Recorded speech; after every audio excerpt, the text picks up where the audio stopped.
Hola, ¿qué tal? ¿Cómo les va a todos? Bienvenidos a una nueva edición especial de Hipertexto 23. Hoy tenemos el gusto de estar en el estudio, nada menos de Felipe Piña. Muchas gracias, Felipe, por estar en el programa. Hacía tiempo que queríamos que estuvieras. Que venís de presentar este libro, ¿no? La voz del gran jefe, una nueva biografía sobre San Martín. ¿Sabés qué, Felipe? La primera pregunta que te quería hacer tiene que ver precisamente con el libro. Cuando vos tenés el tema ya, ¿no? Por ejemplo, en este caso, hacer una biografía de San Martín. Imagino que por todos tus trabajos anteriores, los libros, los programas, historia clínica, algo habrán hecho, donde ya hablaste tanto de figuras como la de San Martín, ¿cuál sería el comienzo en este sentido? Porque me imagino que el primer paso es tomar todo lo que ya escribiste o viste antes. Sí, pero a la vez el desafío de decir cosas efectivamente distintas, nuevas, eso me estimula mucho. La verdad que para una cosa es lo que uno puede contar en un programa, otra cosa es lo que uno puede contar en un libro.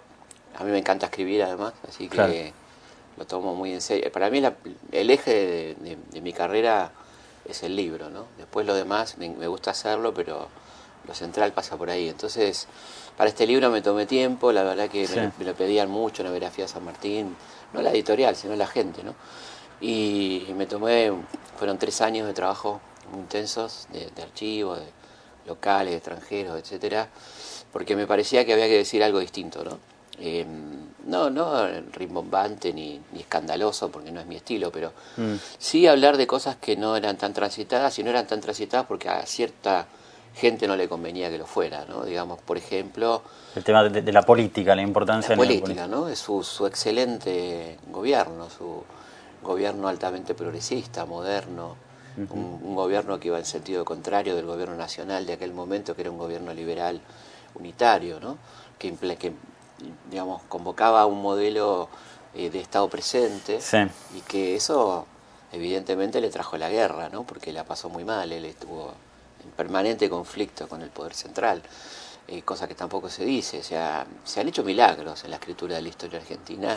El milagro argentino, milagros negativos, ¿no? Claro, el milagro argentino también tiene que ver con cómo Mitre se las ingenió para contar la historia de San Martín, muy extensa y muy interesante, de ya en 700 páginas, sin mencionar el conflicto entre Rivadavia y San Martín, prácticamente, ¿no? Meterlo bajo la alfombra o minimizar los enconos entre Alvear y San Martín, que no tienen nada que ver con cuestiones personales, no son cuestiones personales. Sino ideológicas, básicamente. Ideológicas, claro, de proyectos antagónicos. Claro, ¿no? Claro. Y eso me parece que es muy rico, define más a la persona, ¿no? De la que ya conocemos, por lo menos nominalmente, sus campañas militares, etcétera, que por supuesto están en el libro, porque no podría no estar y son fascinantes. Ahora es interesante porque hoy tal vez existe cierta unanimidad con respecto a la importancia de la figura de San Martín, incluso tal vez, y es interesante, y vos medio lo decís en el libro, para diferentes ideologías, eso también es un tema. Todos lo quieren en su equipo. Claro, ahora... No hay un argentino que no lo quiera tener. Claro. Pero no siempre fue así, ¿no? No es que no lo quiera, porque hay argentinos que no lo quieren. Yo digo, volviendo a lo que vos decías, de la unanimidad, digamos, no hay en el arco político visible alguien que no se reivindique sanmartiniano o que no reivindique a San Martín, pero sí hay intelectuales todavía hoy que lo rechazan, básicamente creo que ya por razones ideológicas, ¿no? Claro. Y no siempre fue así, efectivamente, fue duramente atacado en el siglo XIX, porque los unitarios porteños no le perdonaron nunca su negativa a bajar a defender a Buenos Aires del ataque de los federales, ¿no? Ese es el gran tema siempre, el gran tema. Esa es la gran razón. La no intervención de él en la guerra civil, claro. Que fue un acierto, por supuesto, ¿no? Absolutamente, para mí por lo menos y para muchísima gente. Y para los liberales rivadavianos fue algo imperdonable, que se lo van a cobrar en la escritura de la historia, la calumnia, en esto de agente inglés, de desconfiar de por qué vino, ¿no? Que era un traidor al ejército español, todas esas barbaridades que además tienen un compendio en un libro que estuvo oculto 200 años, que es el libro de Alvear, que yo publico por primera vez en este maravilloso, libro. ¿no? Una cosa increíble. Sí, son esas perlas, digamos, que no se y además también el blindaje, ¿no? Como se dice ahora, el blindaje histórico que ha tenido Alvear. ¿Cómo llegas ahí, Felipe? Contá eso. Bueno, eso yo lo venía viendo. Por supuesto que para este libro me leí todo lo habido y por haber de San Martín, que es mucho también. Infinito. Pero esto viene siendo de toda mi vida, no es que de ahora, ¿no? Por eso te decía todas las veces que lo habrás tratado. Claro, es un personaje, para mí, entrañable y del que he leído mucho toda mi vida. Y aparecía mencionado en algunos pocos libros, muy pocos libros, este libelo, este librito de Carlos María de Alvear titulado Primera parte de la vida de José de San Martín, nunca citado, lo cual me llamaba poderosamente. ¿Por qué no lo citaban, no? ¿Por qué no ponían el contenido? Algunos arriesgaban mentiras del estilo de hoy en día un libro inhallable solamente en manos de coleccionistas, un libro perdido. Y nunca se sabía quiénes eran los coleccionistas. Claro, viste una cosa, yo dije, bueno, vamos a buscarlo este libro, ¿no? La verdad es que no fue para nada trabajoso, yo podría mentir diciendo me quemé las pestañas, viajé por todo el mundo. Y estaba acá en la calle San Martín y Corrientes, el Museo Mitre, el muy bonito Museo Mitre, estaba ahí. No es casualidad. O sea, a mano de cualquiera sí, sí, que lo quisiera consultar. Allí fui, la verdad que nos trataron muy bien, se pudo hacer una copia, nos autorizaron para publicarlo. Y ahí se publica este libro, ¿no? La canallada, una de las más grandes canalladas de la historia argentina, o sea, un tipo como Alvear, que escribe en primera persona, como si fuera San Martín, como si fuera una autobiografía, en ese tan rico género que es la autobiografía, como Yo Claudio, por ejemplo, todo en primera persona, yo, José de San Martín, robé, maté, asesiné, me quedé con los caudales públicos. Y hay una cosa muy linda en el medio, donde muestra el hacha, este Alvear. Que termina pidiendo a San Martín que cuide. No, eso después. Pero claro. en el libro dice, siempre le tuve mucha envidia a Carlos de Alvear. Es una berretada, ¿no? Es mostrar, claro. Mostrarle el hacha feo. Y como además, Mozart y Salieri, más o menos. Sí, claro, bueno, yo pongo ahí Carlos el Salieri, ¿no? Claro, claro. Charlie el Salieri. Carlitos Alvear. Qué magnífico, y bueno, muy impresionante porque este libro él lo publica en Buenos Aires, Montevideo, Londres y Nueva York. O sea que había mucho dinero detrás para bancar esto. Lo manda en cana su secretario privado, nada menos que Tomás de Iriarte, autor de unas memorias colosales, las memorias más largas, y junto con las de Paz me parecen de las más interesantes de la historia argentina, donde él cuenta detalladamente cómo Alvear escribió ese libro, que él es el autor de ese libro anónimo, o atribuido a San Martín. Así que estamos en certeza de que ese libro lo escribió Alvear, ¿no? Con la intención muy aviesa de perjudicar a San Martín en el momento que estaba empezando su exilio en Londres, ¿no? Claro. 1824. Sí, momento clave también. Momento clave, exactamente. Felipe, también en muchos momentos del libro haces referencia a los males de la educación de la primaria y de la secundaria, ¿no? Con respecto a la historia, por ejemplo, el tema de que nunca nos explicaron la palabra febo de la marcha de San Lorenzo. Sí, absolutamente. Y cómo hubiera cambiado por ahí todo el aprendizaje. ¿Hoy cambió eso, precisamente? ¿Hubo un cambio ahí? Sí, yo creo que sí, que está cambiando. La escuela ha perdido, para bien o para mal, el monopolio de la comunicación del saber, ¿no? Ya nuestros saberes provienen de múltiples lugares, internet, la tele, por lo tanto hay una disputa interesante. Ahí donde incluso los chicos, por ejemplo, a partir de Zamba, preguntan quién era Juana Zurduy, quién era Belgrano. Sí, es un gran laburo. Eso está bueno, yo creo que puesto en su justa medida, ¿no? Como un gran disparador, muy buen trabajo. Y eso cambia también el perfil de cómo tiene que enseñar un docente. Te lo pregunto porque una vez Pacho Donel me dijo que el revisionismo histórico no logró entrar a las escuelas. Por eso te lo pregunto. Sí, como que tiene esa barrera. Hay todavía un concepto muy liberal de la historia, aún en el Ministerio de Educación, aunque parezca mentira, todavía hay sectores que son los que deciden la compra de libros, ese tipo de cosas que siguen pensando en liberal, ¿no? En clave liberal. Lo cual es realmente curioso, ¿no? Porque hay otro movimiento, inversiones y un canal que va en sentido contrario, como Encuentro, ¿no? Pero sin embargo hay una capa media ahí del ministerio que es la que decide muchas cosas que autores como yo, por ejemplo, no existen para el Ministerio de Educación, ¿no?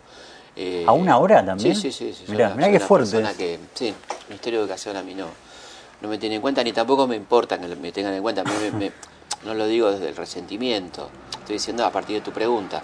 No está claro. Lo que pasa que a mí me gusta mucho más es que la gente elige mis libros, los docentes, los pibes, las historietas, y eso está buenísimo para mí, ¿no? No me gusta que venga de arriba, me parece que está bueno esto, ¿no? Pero lo que sí me asombra es que todavía sigue existiendo esta mirada de creyendo que el liberalismo puede seguir contando la historia, ¿no? y después Por lo menos solo el liberalismo, porque en todo caso es interesante las dos perspectivas. En todo caso abrimos una biblioteca compartida, ¿no? Compartida donde se puedan leer otros libros y sería francamente interesante seguramente. Claro. Con respecto a esto de los años que venís trabajando la figura de San Martín de diferente manera, ¿cambió algo tu mirada? Inclusive antes y después del libro, no te pregunto. Sí, bueno, el libro es muy reciente, así que después del Por libro... eso, pero en general antes inclusive. Antes, yo creo que antes sí me faltaban muchos elementos que el libro me fue aportando, ¿no? De meterme muy profundamente en todo y que se nota que está ese trabajo acá. Claro, viste, todo, investigar a fondo cuáles eran los libros que leía, me puse a ver qué eran esos libros. Los comentarios reales, por ejemplo. Claro, comentarios reales de los Incas, bueno, ya lo conocía, pero otros libros que más raros, ¿no? Que él leía, incluso de algunas cosas esotéricas que por ahí leía, lo cual a mí me encanta porque habla de una persona con la mente muy abierta, ¿no? Mucha lectura filosófica, mucha lectura de religiones, gran fanático del Quijote, o sea, y ya que estamos en un programa de libros, interesante, ¿no? Porque él, no sabía, mirá. Él tiene varias ediciones del Quijote en distintos idiomas, y en su gobierno de Mendoza él usa la terminología cervantina cuando habla de la ínsula cuyana, haciendo referencia a la ínsula barataria de Sancho. Claro. Y además muy interesante porque él se reconoce como un Sancho, en el sentido que es una persona que no tiene experiencia de gobierno, pero que puede gobernar tan justamente como gobernó imaginariamente, por lo menos Sancho, esa semana que fue rey, ¿no? Y él hacía bromas con eso y decía la infanta mendocina, como hablaba Sancho de su hija, la infanta, ¿no? Que era la hija del rey. Y así que hay, bueno, una impronta cervantina y quijotesca literariamente interesante, ¿no? y presente en la obra de San Martín. Es un hombre que escribía muy bien, que redactaba muy bien, que sus cartas eran largas y con diferentes niveles de comprensión, creo yo. Él escribía a ver hasta dónde el otro entendía lo que quería decir, ¿no? A propósito de esto último que decías, esta relación que se crea, que lo mencionaste muchas veces con el Che Guevara, ¿no? No solo por el asma, sino por ese interés cultural o mismo literario, de escritura, que son aspectos menos conocidos de ambos, ¿no? Bueno, Che era un tipo muy admirador de San Martín, ¿no? Mira, claro. Admiraba profundamente a San Martín. Y yo creo que hay evidentemente algo quijotesco en los dos. Esta cosa del asma que, como bien dice mi amigo Daniel López Rossetti, con quien hicimos... Bueno, estamos de turno. Como dice mi amigo Daniel López Rossetti, con quien hicimos historia clínica, el asma es una enfermedad que pone en contacto a la persona con la muerte permanentemente, ¿no? Y más en esos momentos, incluso hasta la vida del Che, donde no había estos remedios de sanación automática, no sanación, pero por lo menos de baja del síntoma, ¿no? O sea que eran horas de estar ahí peleando con la muerte, la sensación de muerte, que vuelve a ciertas personas muy temerarias, ¿no? De un coraje muy arrojado, muy arrojado. Y esto se ve en San Martín en muchas ocasiones y en el Che, por supuesto, permanentemente, ¿no? O sea, hay dos reacciones y ahí, en el caso del Che puntualmente tuvo mucho que ver la madre, ¿no? Que lo animaba a ir a lo imposible, ¿no es cierto? Ya desde el rugby, que era algo impensado para un asmático, a todo lo que vino después, ¿no? Pero creo que le enseñó francés también, ¿no? Creo que le enseñó el francés la madre. Sí, la madre era una persona extremadamente culta, que muy lectora y que sí. Y San Martín también, vos lo contás en el San Martín era una persona cultísima. Pero que hablaba francés. Hablaba francés, hablaba italiano, hablaba inglés, y muy bien además, ¿no? Y tenía varios diccionarios de esas lenguas y leía en esos idiomas, ¿no? Claro. Leía mucho en inglés y mucho en francés. Gran parte de su biblioteca estaba en francés, inclusive, ¿no? Ahora, imagino que en esa investigación no solo están los libros, sino también las películas, no son muchas las representaciones. Vos nombras la de Alfredo Alcón, haces hincapié en el libro. Porque hablaste con él. Sí, hablé con él, lo entrevisté para un programa que tenía en la tele, una hermosa entrevista, donde él se dolía, siendo una persona tan sensible como era Alfredo, se dolía mucho de haber tenido que hacer un San Martín tan duro, tan broncíneo, como le marcaba el guión del Santo de la Espada, de aquella novela de Rojas. Y que él no es lo que no era lo que él quería, ¿no? Que él quería otro San Martín, que él entendía que San Martín era una persona mucho más humana, más normal. Y aparte esa película se filma en la época de Onganía, con lo que eso implica, claro. La Torre Nilsson le prohíben mostrar un vómito cuando San Martín estaba vomitando, que era algo lamentablemente muy frecuente, pues San Martín vomitaba sangre porque tenía problemas muy tremendos estomacales. Entonces, en un momento deciden los militares que asesoraban, que estaban ahí mandados por el gobierno de Onganía a la filmación en Mendoza, que esa escena no iba, ¿no? Una cosa increíble. Increíble, sí.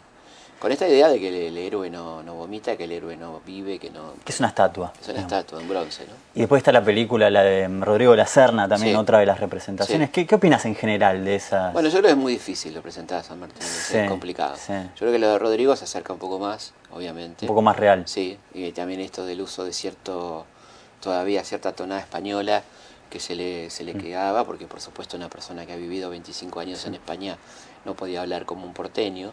Eso le da un toque de realidad, me parece, ¿no? Que es verdad que no estaba en la de Halcón, ¿no? No, la de Halcón es cierto, hablaba, es verdad, claro.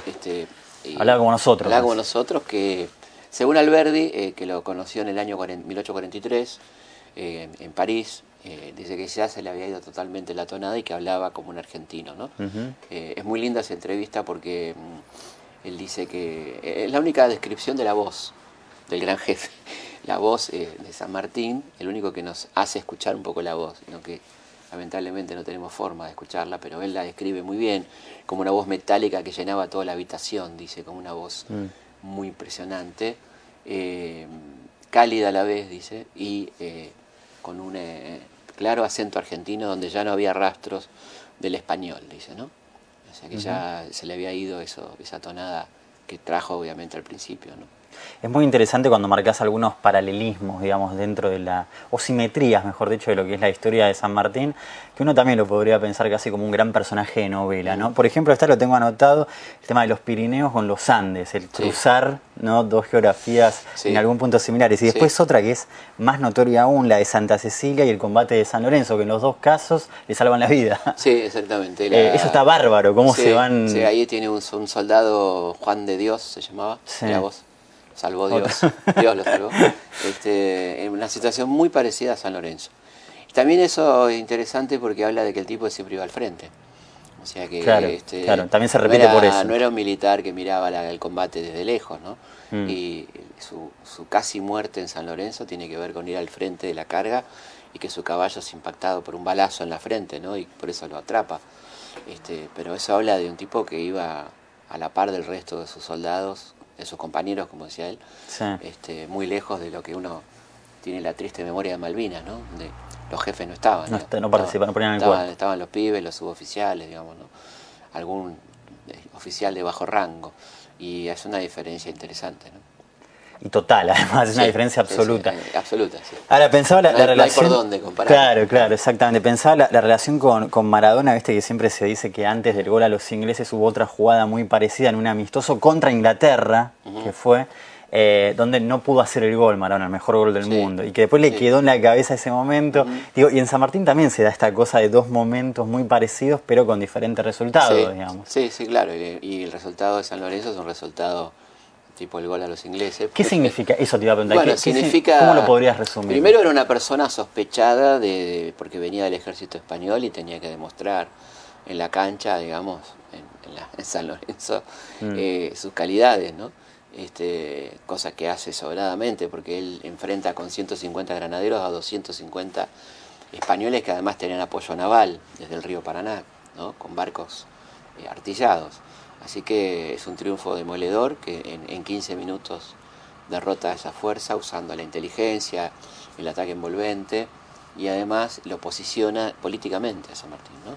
Lo cual se convierte en un peligro para él porque se estaba reuniendo la asamblea del año 13, justamente en ese momento. Recordemos que San Lorenzo es el 3 de febrero del 13, la asamblea había empezado a sesionar en enero de ese mismo año, iba a elegir una autoridad nacional y bueno, San Martín podía hacerlo. Y por eso lo apartan y lo mandan al norte, ¿no? Para sacarlo del medio. Claro.